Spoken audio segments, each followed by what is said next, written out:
Rwanda and crossed 4 countries in the bush with her daughter, the sole survivors of her family, in 1994, during which time an estimated 800,000 people were killed. It is my great privilege and honor to welcome Marie-Christine Nibagwire to Westminster. Thank you to those of you who are here to listen and hear her story and the message which she is called to share. Marie-Christine was nominated for, let me see if I've gotten this right, Women of Change? Women on the Move by the United Nations. Hold on. High Commission there. Why am I making mistakes? I'm glad I've got a little helper right here in the front. By the United Nations High Commission for Refugees. Marie-Christine is now an ordained minister for the Church of England, where she arrived in 1998. I would like to welcome Marie-Christine, and I know you will join me in welcoming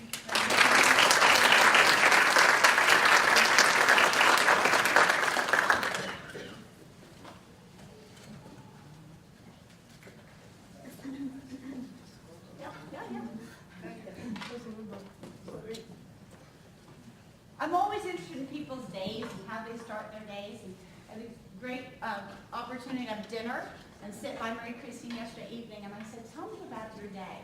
What is a typical day for you in England? And she said, I said, when does it start? And she said at 3 o'clock in the morning, and that was, or 3:30. And I've heard people, I'm always trying to get inspired for an alarm, and people that get up at 5 or 5:30. And Marie-Christine routinely gets up at 3 or 3:30 to start her day. And that, I'm sure you've already been up for several hours. Thank you. I am bringing you greetings from London, but also from Africa.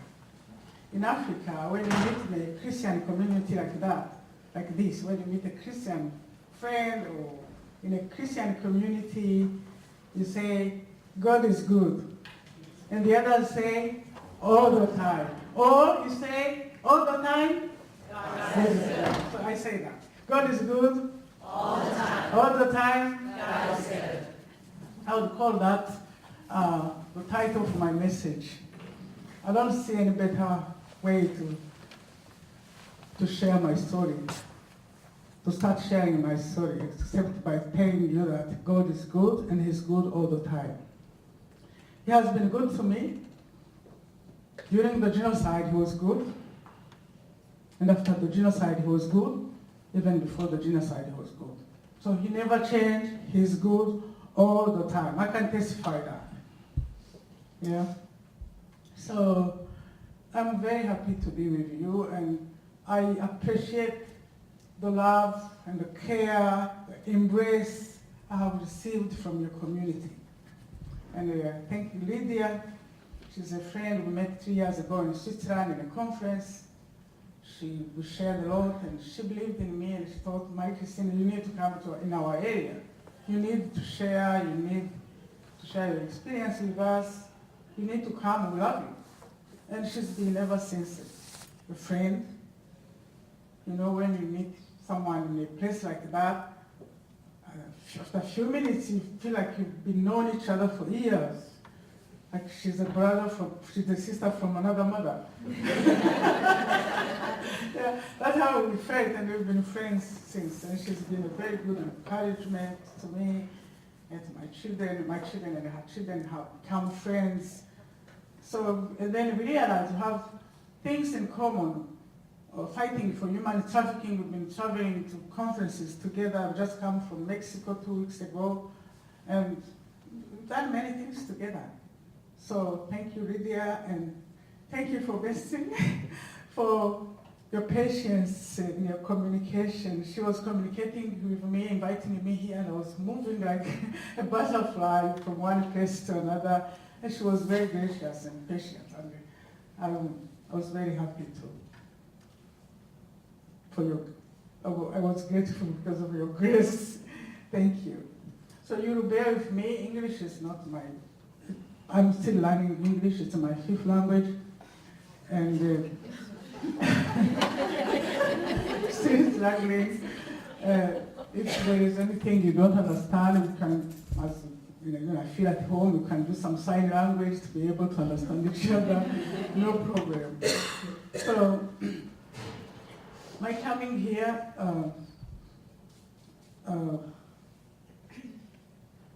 what can I say? Every time I think of what happened to Rwanda, to me, and my journey, people I lost, the dead bodies I stepped on, the suffering, and God helped me to overcome. I always wonder, who am I and why am I here? That's always, every time I'm waking up in a peaceful place, I've eaten, I've had a shower. You do not understand what it means to me, even when I have a shower and I praise God, because there's a time I spend 5 months without a shower, on the run. So you can imagine what it means for me when I have a shower. When I eat 3 times a day, every time I'm going to eat and I'm enjoying my food and no bomb is following me, nothing. I'm just enjoying my food. Sitting with friends like you, here, peacefully, talking to each other, sharing lives and smiling, no rush. I thank God I'm happy. So for me, life is good. As the French people say, la vie est belle. So we have a lot to thank God for. There were many things I was taking for granted, but now I enjoy life in small things and in big things. Life is there to be enjoyed. We do not have many years to live here. Once you wake up, you complain about many things. Bills and jobs and work. But when you have still breathing, you can overcome everything. And this is what I saw. So I was born in Rwanda. Rwanda was not very known, except by some gorillas we had that other countries did, gorillas. Yeah, that other countries did not have. Otherwise, it was not very known. It was a poor country. Yeah. I was born in a big family. We were 12 children. I was the youngest. We were all married. And there were not many schools. I was privileged to attend elementary school. And then few secondary school were there. We call them high schools. I was selected to attend one. There was only one university in the whole country. And I was lucky. I attended one as well. I was able to be in, and I did accounts. Then I worked in the city as an accountant. I was happy. Then I got married. I had a baby girl. Life was good. When she was 2 years and 10 months, one Wednesday, actually it was a Wednesday evening like this. It was a day like this on Wednesday. One evening, after work, I go home. I play for my daughter, had dinner or supper, we call it a supper, with her. And then later I take her to bed, to sleep. Then I have a shower, put on my pajamas, sit in the sofa to relax, watch TV, and then think about the next day. As I was watching the TV, the news was the president has been killed, has been shot in a plane.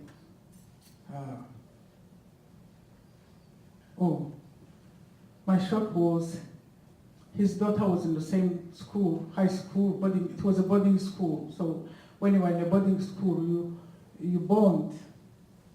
So we spent years together in a boarding school, so we knew each other. So my compassion went to her. She's lost her father. On the political side, I was thinking, I was only 27, I was not involved in the politics, I was thinking someone else is going to take over, they're going to choose another one to be president. I did not know who, I didn't think about it. It was an evening. When I got the news, as you can imagine, we were 12 in my family. We all had children. Some had 6, others had 4, others, had many nephews and nieces. So in a big family like that, it's like in a classroom. Yeah, you love each other, but you also have some group, you are very closer to each other. So in my family it was the same. My mother would tell you, these 3 are, they're very close. If you were going to pass a message to one, it would go to everyone, I had a sister, we were very close. And luckily she was living in the same city. And because she was older than me, she was mentoring me on how to care for my daughter. She had 4 children, and every evening she would call me to ask me, which word has she spoken? She was only 2 years. Which word has she spoken now? What did you feed her? What did she say? She was mentoring me, to be a good mother. And so when I got to the news, I had to make sure she had it. I called, I picked up the phone. We did not have a mobile phone that time. That was in 1994. We only had landlines. I picked up the phone to call her, but no one was picking up the phone. She has 4 children who could pick up the phone, her husband, and then she had 3 people living in her house who could pick up the phone. No one was picking up the phone. I tried many times in vain. Then, before I would go to sleep, I said, let me try the last time. It was ringing, no one was picking up. As I was still trying, a man called Nibagwire, who was living in her house, working in her house, came rushing in a horror, traumatized. And he opened up, he said, your sister, her husband, her 4 children have just been slaughtered by this person. And he mentioned the name whom I knew. And they're making their way to come and kill him. Run! I'm like, I was frozen. Obviously, I was still near the phone. I was still trying to call her. No one was picking up the phone. And I was wondering what to do. And he couldn't give me any peace. You need to get out of here, they're coming. He was very traumatized. And then I couldn't remember my daughter. I went in her bed and picked her up. You know how African women carry children on the back? I put her on my back. And this Bible said, come. But before we would get out of the door, those people came in. It was Wednesday after Easter. I had invited it was during Easter holidays. I had invited my 3 nieces who were living in a boarding school to come and spend time with me. So this is our culture, let me tell you. In our culture, young girls are mentored by their aunties. Yeah, when they turn teenagers, it is the auntie's job to mentor them how they would be ladies, wives, teach them how they would start having a relationship, be without going into sexual immorality. It's very, very important in our culture. So 3 of my nieces chose me to, because I was the youngest, some of my nieces were nearly the same, even older than me. They were some of them older than me. We grew up together like blood sisters. So they chose me. They chose to spend holiday with me. So it was my joy and my duty to mentor them. So those people, they were armed with machetes and guns. They aligned us on a wall in my house, like this. I was on the side, like this, holding my daughter on my, I was like this. And they started shooting. Everyone was falling on the floor. And then I think they tried to shoot my heart. I don't know what they did. But the bullet went, and then it pierced I was like this. I was holding my daughter's bottom. So the bullet went like this, it pierced the wall. But in my mind, I thought it just hit my daughter on my back. So out of the shock, I fell. I was not sure if I was dead or alive. I don't know what it was. But I couldn't hear my daughter breathing. I did not have the grace even to look at her. I was wondering, does she have her head on her neck, her two arms, her two legs? I was afraid to look at her. And she didn't show any movement as if she was alive. She was very traumatized. It was only after some minutes, 10, 12, I was not sure how the time was moving. I heard her saying, "Mama," you know. I could hear, she was making movement as if she wanted to come out of my back. And that's the pain now. Wanting to face her, see her not having her head on her neck. So anyway, I had to take her from, I was afraid because she was making a noise, started making a noise, and I was afraid that those people would come now and kill us. So I had to take her from my back. Luckily I found she's fine. Her two legs are there, her two arms. I gave her a hug, like any mother would do, to comfort her. But then I said, if these people come, now they're going to kill us with machetes. So I tried to go out, with her. And when I opened up my gate for my compound, you cannot imagine what I saw, the dead bodies of my neighbors. I have to say, neighbors in Rwanda, it's not obviously, you may not understand what it is, a neighbor. She's been in Uganda, you may understand what a neighbor is all about. Neighbors are not, you don't see them there. They are here. You eat together, children eat together. If your children play together, if you are going to feed your child, you are not going to say, I'm going to feed my child. You feed every child playing with your children. If your neighbor is coming from work and she's smelling, you are cooking, she comes and sits and you eat. And it's not a big deal. That's the normal life we live.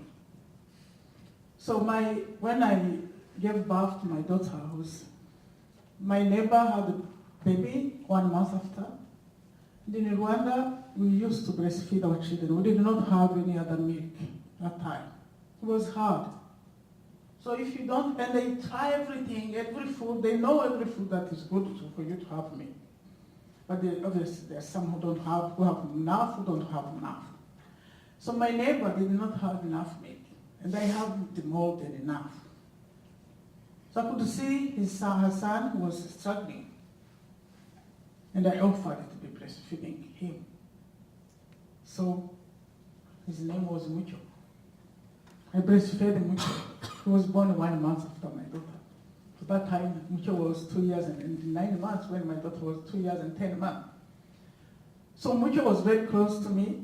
We were sharing, we had this kind of compound we were sharing. We decided to make a door for the children so that Mucho can find its access instead of having to go to the main entrance for there, so that Mucho can become easy to get his milk. That's how it was. So when I went out of my compound, I saw Mucho, and his father, his mother, and his brother. And I remember my daughter saying, Mama, we don't leave Mucho. We can't leave Mucho. Mucho is here. That's the memory. I could remember my daughter saying, Mucho dead, the lion dead. And we were trying to hide ourselves to go. And she was like, we can't leave Mucho. They've been like twins for all those months, about 2 years and something. And we shared the milk. He was like a twin brother. So I started making my way, thinking things would get better, I would come back. I didn't even think much. There were killings of machetes and screamings of noises. Some we know, children, adults, and then dead bodies of people, you know, neighbors. You take the same bus, people you know. So we had to hide. It was hard to go on the main road because it was dangerous. So you had to hide under the trees, under the bushes. I will not tell you which direction I took. North, west, east, south, it did not matter. You had to find a way you can hide. Because that time, even surviving for 2 minutes, it was a bonus. There were bombs, there were bullets, there were machetes. It was evil. But the worst was to see people being slaughtered by machetes. And I could not imagine to see my daughter being cut into pieces. And I didn't want her to see me being cut into pieces. And so I was praying that a bomb would fall on us. It was the best death. A bomb would fall on us together so that we can disappear, all of us. It never happened to me. Instead, I would be moving and bombs fell on my side, bomb fell in front of me, and I was like, why not me? Instead of being cut, but then you see the machetes, and another bomb comes and takes the other, so why not me? It was really my prayer that the bomb would fall on me and my daughter would disappear completely. So, as you may remember, I did not take anything else except my daughter. I was in my pajamas and my slippers. So things became worse. It was escalating as if, people found it like a civil rights key. Kept on going. I ended up at the border of Congo. Arrived in Congo, it was not safe. I moved across Tanzania. I went to Tanzania. The Tanzanian government did not want Rwandans on their land. I crossed, went to Kenya.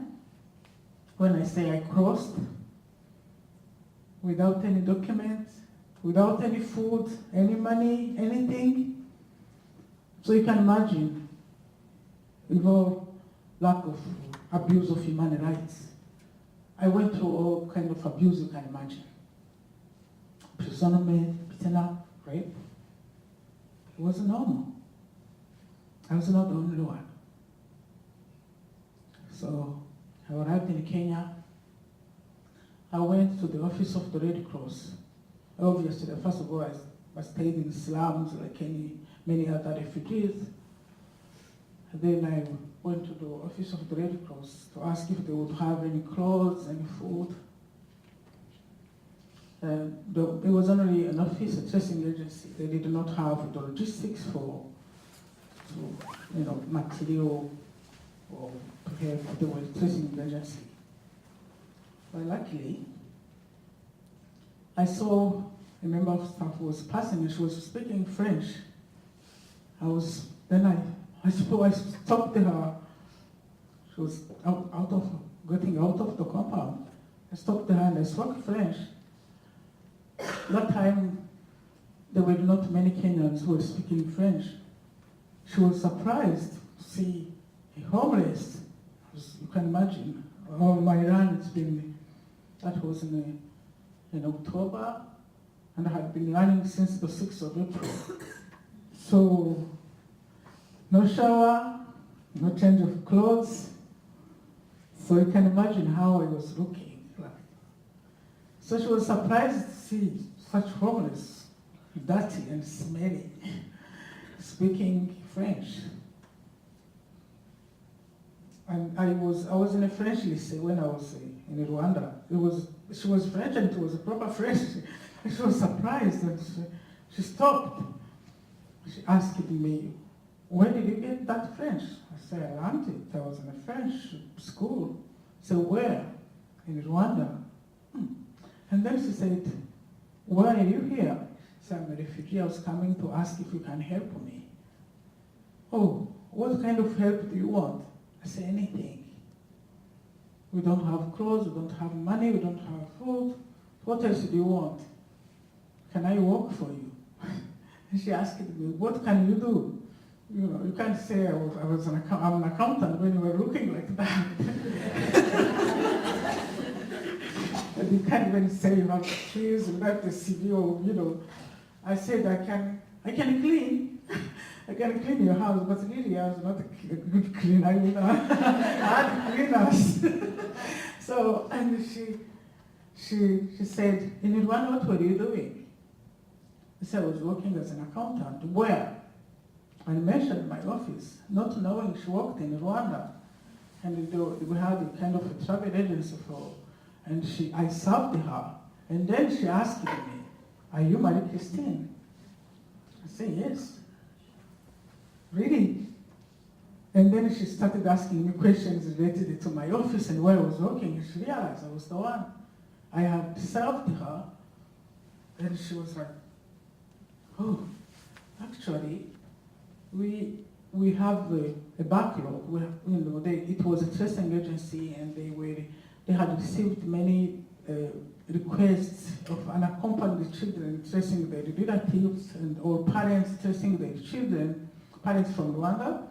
And they had a big backlog, and they were looking for, they were hiring people to work on a Rwanda program. So, but they could not find anyone who knows the Rwandan culture, who was able to,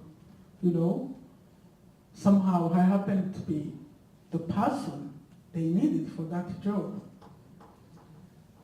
But I did not have papers allowing me to be in Kenya and to stay in Kenya. They said, "Okay, just come in. We will negotiate with the Kenyan government to see if they can give us paper for you to work for us, So that's how I got a job. Yeah. But she was very good. She gave me money to go to buy from her pocket, to go to buy clothes, to get a shower, just to buy soap. Yeah, and then I came after some days and I started a job. I was able to feed my children, my daughter. But when many, as you can imagine, I had been in a college, university. When it was one university, when you come out of there, you all become like friends. You take like a club of elite. That's how it was in Rwanda. So I realized there were so many children of people I know who survived. The children survived, but the parents were killed. So when they heard that I was in Kenya, they got a job, they all came to me. And I ended up having 17 children. Some were teenagers, obviously. Others were young. But I could not push them away. Where would they go? Especially young girls. They were being abused as refugees. They were being trafficked for sexual immoralities. And so I had to help them. So that's how I worked with the Red Cross. It also helped me to trace, to help other people. I was in charge of helping Rwandans, especially mothers who were tracing their children or children tracing their relatives. And I had some joy of locating both of them and facilitating their family reunion. But I also was sad when I could see a mother tracing 4 children and they couldn't find one. I could also see many children who were being abused and whose parents were killed, abused, raped, and got pregnant. Carrying children of those people who made them orphans, could also see mothers who imagine you are a mother and someone comes and kill your husband, kill your 4 children, rape you, and then you get pregnant and you got a child looking exactly like that killer of you, you know? So to me, it caused me to put my pain away to help others. I was like a wounded healer. They were coming to me, I was better than them. At least I had a job, at least I had something. And I also had support of my colleagues who were well off, who were better than me. But them, they were in the slums, they would come to me to cry. So we shared what we had. But from that time I learned that in any situation you are better than someone. You can lift up someone.